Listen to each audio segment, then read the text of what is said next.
வணக்கம் உறவுகளே. இது நங்குரம். நான் முருகேசன். காணொளியை பார்க்கும் நண்பர்கள், உறவுகள் உங்களுடைய காணொளியாக நினைத்து சப்ஸ்கிரைப் செஞ்சு உங்களுடைய மேலான ஆதரவை கொடுங்கள். நன்றி, வணக்கம். பிரதமர் மோடி பார்லிமெண்ட்டில் என்ன பேசியிருக்காருன்னா, முஸ்லீம் லீக் வந்தே மாதரம் பாடலை விருத்ததால் நேரு அதை தேசிய கீதமாக ஆக்கவில்லை அப்படின்னு சொல்லியிருக்காரு மோடி. என்ன சொல்லியிருக்காரு? முஸ்லீம்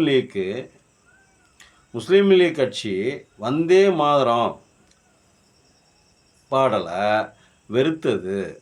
முஸ்லீம்கள் லீக் கட்சி வந்தே மாதரம் பாடலை வெறுத்தது. ஆகவே வந்தே மாதரம் பாடலை இஸ்லாமியர்களை எரிச்சல் அடைய செய்யலாம் அப்படின்னு நினச்ச மோடி, பிரதமர் ஜவஹர்லால் நேரு அப்பாடலை தேசிய கீதமாக ஆக்கவில்லை அப்படிங்கிறது பிரதமர் மோடியோடைய பேச்சு பார்லிமெண்ட்டில். இப்போ இது இப்போ நாட்டுக்கு ரொம்ப முக்கியமான பிரச்சனை. அது இப்போ இதை பற்றி இப்போ பார்லிமெண்ட்டில் பேசலைன்னா பார்லிமெண்ட்டில் நடக்காது. அது அவ்வளோ முக்கியமான விஷயங்க இந்த விஷயம்.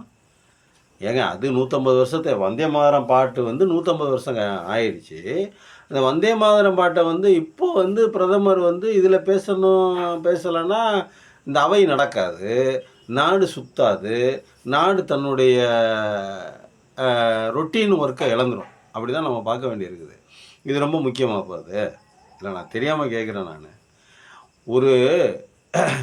நான் கேட்குறேன், ஒரு பிரதமர், இங்கே பாருங்கள் என் இனிய சகோதரர்களே, நல்லா கேளுங்க. 90 ரூபா 12 காசு தாண்டிடுச்சு டாலருடைய மதிப்பு. ஒரு டாலருக்கு எதிரான இந்திய ரூபாய் எங்கே போயிருக்குன்னா 90 ரூபா 12 காசுக்கு போயிருக்குது. அப்போது நாட்டில் பணவீக்கம் அதிகரிச்சுக்கிட்டு இருக்குது. அப்படி தானே அர்த்தம்? நாடு பணவீக்கத்தில் அதிகரிச்சுக்கிட்டு இருக்குது. இப்போ ஒரு மெடிமிக்ஸ் சோப்பு எவ்வளோ விற்றுச்சு, இன்றைக்கி எவ்வளோ விற்கிது அப்படின்னு கணக்கு பார்த்தா நமக்கு தெரிஞ்சு போயிடும். பணத்தினுடைய மதிப்பு எவ்வளவு குறைந்து கொண்டே வருகிறது, அந்த பொருளினுடைய மதிப்பு எவ்வளோ அதிகரிச்சுக்கிட்டே. பணத்தினுடைய மதிப்பு குறைஞ்சா அதுக்கு பேர் தான் பணவீக்கம். ஒரு பொருளை 10 ரூபா கொடுத்து வாங்குறதுக்கும் அதே பொருளை 50 ரூபா கொடுத்து வாங்குறதுக்கு வித்தியாசம் இருக்குது. அப்போது பணத்துடைய மதிப்பு அங்கே வீழ்ச்சி அடைஞ்சிருக்கு அப்படின்னு தானே அர்த்தம். இப்போ நீங்கள் இன்னொன்று நினச்சி பாருங்கள். 1900 அந்த மாதிரி, அந்த 1850 அந்த மாதிரி 1900 ஒரு காலகட்டம் சொல்கிறாங்க. அந்த காலகட்டத்தில் $1 ஒத்த ரூபா தான் இருந்துச்சு அப்படிங்கிறாங்க. $1 ஒத்த ரூபா தான், $1 தான் மதிப்பு $1. அப்படியே கொஞ்சம் கொஞ்சமாக 55 என்னமோ இருந்துச்சு மன்மோகன் சிங் ஆட்சியை விட்டு போகும் பொழுது. இவர் என்ன பண்ணார்? இவர் 55-60 இருந்ததை இவர் என்ன பண்ணார்? நான் $10 குழப்பேன், $20 குழப்பேன் அப்படின்னு சொல்லிவிட்டு இன்றைக்கி $90 தாண்டி போயிருச்சு, 90 ரூபாயை தாண்டி போயிருச்சு அப்படிங்கிறாங்க. $1 எதிரான மதிப்பு 90 ரூபாயை தாண்டி போயிடுச்சு. அப்போது எந்த அளவுக்கு பணவீக்கம் அதிகரிச்சுக்கிட்டு இருக்குது, எந்த அளவுக்கு பொருளாதாரம் தன்னுடைய பாதாளத்தில் விழுந்துருக்குது அப்படின்னு நம்ம யோசித்து பார்க்க வேண்டியிருக்குல்ல. ஒன்றும் இல்லைங்க. பரகல பிரபாகர்னு அந்த நிதியமைச்சர் இருக்காங்கல்ல, அந்த அம்மா நிர்மலா சீதாராமன் இருக்காங்கல்ல, நிர்மலா அம்மா இருக்காங்கல்ல, அந்த அம்மாவுடைய வீட்டுக்காரர் என்ன சொல்கிறாருன்னா, மோடி இன்னைக்கு பதவியை விட்டு நீ வீட்டுக்கு போனாலும் அடுத்து 25 வருஷம் 20 வருஷம் அவங்கிறார். அது செஞ்ச அந்த அநியாயங்களே, அந்த அட்டூழியங்களே அந்த சிதைச்சிருக்கார். அரசு எந்திரத்தை சிதைச்சிருக்கார். எல்லா துறைகளிலுமே சிதைச்சிருக்கார். அந்த சிதைத்ததை சரி பண்ணுவதற்கு 20 வருடங்களுக்கு மேலாகும் அப்படின்னு பரகல பிரபாகர் சொல்கிறாரு. அதே கூற்றைத்தான் நம்ம அமெரிக்காவிலேருந்து ஒரு நிபுணர் சொல்கிறாரு. இதே கூற்றைத்தான் அவரும் சொல்கிறாரு. அப்போது ஒரு நாடு தனக்கு ஓட்டு போட்டு ஜெயிக்க வச்ச மக்கள், அந்த மக்களுடைய ஆதரவே இல்லாமல், ஜெயிக்காமையே, எலெக்ஷனில் நிற்காமையே, ஓட்டை திருடியே ஆட்சியில் உட்காந்து ஒரு 3வது முறையும் ஆட்சியில் உட்காந்துக்கிட்டு நாட்டை பற்றி எந்த சிந்தனையுமே இல்லாமல், மக்களை பற்றி எந்த கவலையுமே இல்லாமல் எப்படி அந்த நாடு போய் ஒரு இக்கட்டான ஒரு சூழ்நிலையில் ஒரு கல்வன்ட்டையோ இல்லை கயவன்ட்டையோ எப்படி சொல்லலாம், அதெல்லாம் கொஞ்சம் பெரிய வார்த்தையப்படுது இல்லை, வேறு வழி இல்லை. எதை பற்றியுமே கவலைப்படாமல் நீங்கள் போய் உட்காந்துருந்தீங்கன்னா என்னங்க அர்த்தம்? அது பார்லிமெண்ட்டில் போய் வந்தே மாதரம் பாடலை பற்றி பேசுகிறோம். வந்தே மாதரம் எதுக்கு? இப்போ ஜெய்ஹிந்து, வந்தே மாதரம் இதெல்லாம் இப்போ தேவையா? இப்போ ரொம்ப முக்கியமாக அதெல்லாம் இருக்குது, அதெல்லாம் தேவை தான். வெள்ளைக்காரனுக்கு எதிராக பயன்படுத்திய வார்த்தைகள் இந்த கோஷங்கள் இதெல்லாம் சுதந்திர போராட்ட காலத்தில். இப்போ நீ பார்லிமெண்ட்டில் பேச வேண்டிய தேவை என்ன? ஐயா வாங்கய்யா எல்லோரும் வாங்க, எதிர்கட்சி எல்லோரும் வாங்க, நம்ம $90 வந்துருச்சு, $90 வந்துருச்சு ஒரு டாலரு. நம்ம என்ன பண்ணணும், அடுத்த கட்ட நடவடிக்கை என்ன, அடுத்த மூவ்மெண்ட் எப்படி பண்ணணும், இதை குறைப்பதற்கு நம்ம என்ன பண்ணணும், இந்த பணவீக்கத்தை அதிகரிச்சுக்கிட்டே போகிறதுக்கு இது குறைக்கிறதுக்கு என்ன பண்ணணும், இன்னும் தொழிலில் வேறு ஏதாவது மாற்றம் கொண்டு வரணுமா, இல்லை புதுசாக கம்பெனி எதையாவது உருப்படியாக ஏதாவது ஒன்றுடா. என்னடா பேசுவீங்க பார்லிமெண்ட்டில் உட்காந்துக்கிட்டு? ஏதாவது ஒரு வார்த்தை பேசுவீங்களாடா பார்லிமெண்ட்டில் உட்காந்துக்கிட்டு? உட்காந்தாராமல் கோடு கட்டுறாங்கிறீங்க, மசூதியை அடிக்கிறாங்கிறீங்க, இங்கே வந்தாங்க திருப்பரங்குன்றத்தில் போய் விலை கத்துறாங்கிறீங்க. வாழ்கிறதே ரொம்ப கொடுமையாக இருக்குடா. எந்த நாட்டிலேயாவது பார்லிமெண்ட்டில் இந்த மாதிரிலாம் கூத்தடிக்கிறத பார்த்துருக்கீங்களாடா?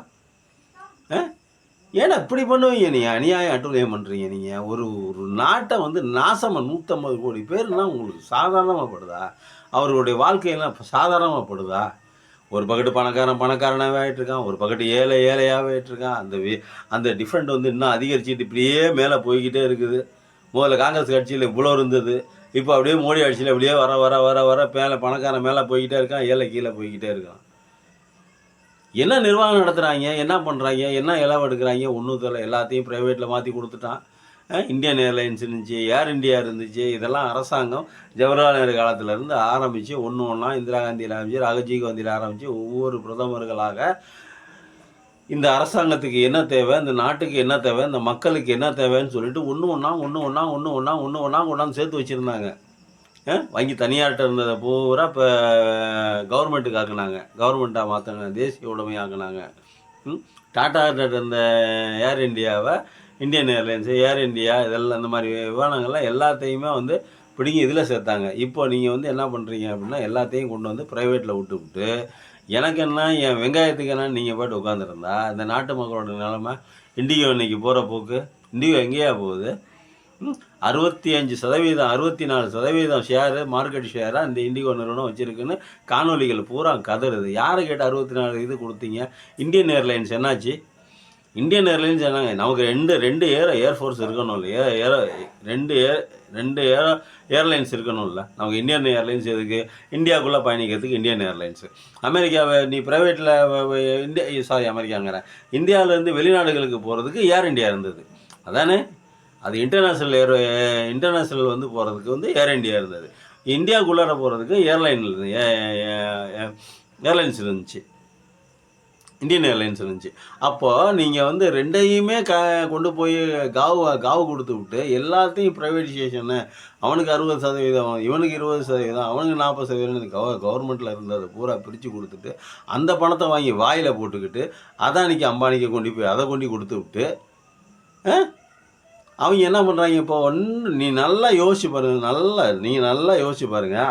அந்த அந்த எல்லா துறையும் தான் தனியாருக்கு போயிடுச்சு. ரயிலும் போயிடுச்சு, கப்பல், அதை எல்லா ஹார்பரும் அதான்கிட்ட கொடுத்துட்டாங்க. ஏர்போர்ட்டை பராமரிக்கிறது பூரா அவங்கள்ட்ட கொடுத்துட்டாங்க.